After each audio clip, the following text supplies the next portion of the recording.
ಗಣೇಶೋತ್ಸವದ ಗಣೇಶ ವಿಸರ್ಜನೆ ಆಚರಣೆಯ ಹಿನ್ನೆಲೆಯಲ್ಲಿ ಯರೇಹಂಚಿನಾಳ ಗ್ರಾಮದಲ್ಲಿ ಸೇವಾ ನಿವೃತ್ತಿ ಹೊಂದಿದ ಶಿವಣ್ಣನಿಗೆ ಸನ್ಮಾನವನ್ನು ಅತ್ಯಂತ ಅರ್ಥಪೂರ್ಣವಾಗಿ ಆಚರಿಸಲಾಯಿತು.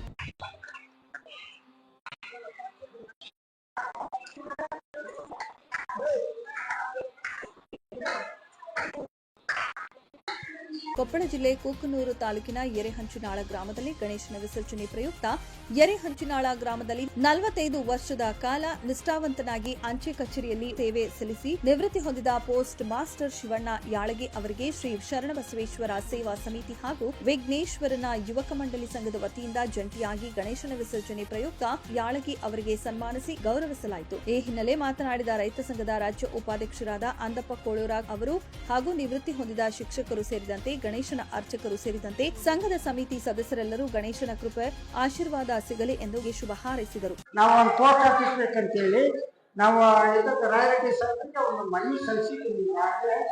ಆದ್ರೆ ನಿಮಗೂ ದಯವಿಟ್ಟು ಇರಲಿ ಅದ್ರದ್ದು ಒಂದು ಜವಾಬ್ದಾರಿಯನ್ನು ಪಂಚಾಯತಿ ಸದಸ್ಯರು ಯಾಕಂತಂದ್ರ ಹಿಂದಿನ ಲೆಕ್ಕದಾಗಿರಾಗಲಿದೆ ಏನೋ ಅವ್ರು ಎಲ್ಲಿ ಆಫೀಸರ್ ಪೋಸ್ಟ್ ಆಫೀಸ್ ಎಲ್ಲಿ ಐತೆ ಅಂತ ಕೇಳಿದ್ರು ಒಬ್ಬ ಮನುಷ್ಯನಿಗೆ ಪೋಸ್ಟ್ ಆಫೀಸ್ ಅನ್ನೋದು ಗೊತ್ತಾಗಬೇಕಲ್ಲ.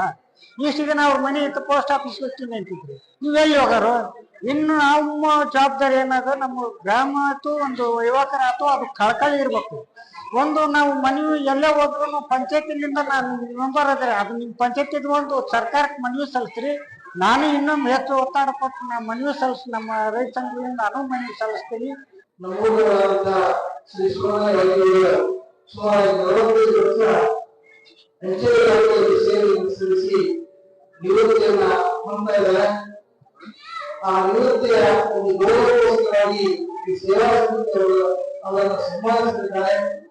ಮನುಷ್ಯನಿಗೆ ಅವರು ನಾವು ಮಾಡಿದಂತಹ ಸೇವೆ ಎಷ್ಟು ಸಫಲವಾಗೈತಿ, ಜನರು ನಮ್ಮನ್ನು ಎಷ್ಟು ಗುರುತಿಸ್ತಾರೆ ಇಂತಹ ಗೌರವ ಕಂಡು ನಮ್ಮ ಸೇವೆ ಬೆಲೆ ಹೊಂದೈತಿ. ಯಾವತ್ತೇ ನಮ್ಮ ಸೇವೆ ಸರ್ಕಾರ ಕೊಡ್ತೀವಿ, ಅದಕ್ಕೆ ಸರಿಯಾಗಿ ನಾವು ಸರ್ಕಾರಕ್ಕೆ ಸೇವೆಯನ್ನು ಮಾಡಬೇಕು. ಗ್ರಾಮದ ಶ್ರೀ ಶರಣಬಸವೇಶ್ವರ ಸೇವಾ ಸಮಿತಿಯ ಗೆಳೆಯರ ಬಳಗ ಹಾಗೂ ವಿಘ್ನೇಶ್ವರನ ಯುವಕ ಮಂಡಳಿ ಸಂಘದ ವತಿಯಿಂದ ಗೆಳೆಯರ ಬಳಗದ ಪದಾಧಿಕಾರಿಗಳು, ಕಾರ್ಯಕರ್ತರು ಮತ್ತು ಅಭಿಮಾನಿಗಳು ಸೇರಿ ಗೌರಿ ಗಣೇಶ ಹಬ್ಬದ ಪ್ರಯುಕ್ತ ಯರೇಹಂಚಿನಾಳ ಗ್ರಾಮದ ಶ್ರೀ ಶರಣಬಸವೇಶ್ವರ ದೇವಸ್ಥಾನದಲ್ಲಿ ಗಣೇಶ ಮೂರ್ತಿ ಪ್ರತಿಷ್ಠಾಪಿಸಿ 5 ದಿನದ ಕಾಲ ಗಣೇಶನಿಗೆ ಪೂಜೆ ಸಲ್ಲಿಸಲಾಯಿತು. ಬಳಿಕ ಮೂಗಣ್ಣದರ ಬಾಯಿಯಲ್ಲಿ ಗಣೇಶನನ್ನ ಅದ್ದೂರಿಯಾಗಿ ವಿಸರ್ಜನೆ ಮಾಡಲಾಯಿತು. Andappa Kolur, 9 live news, Koppal.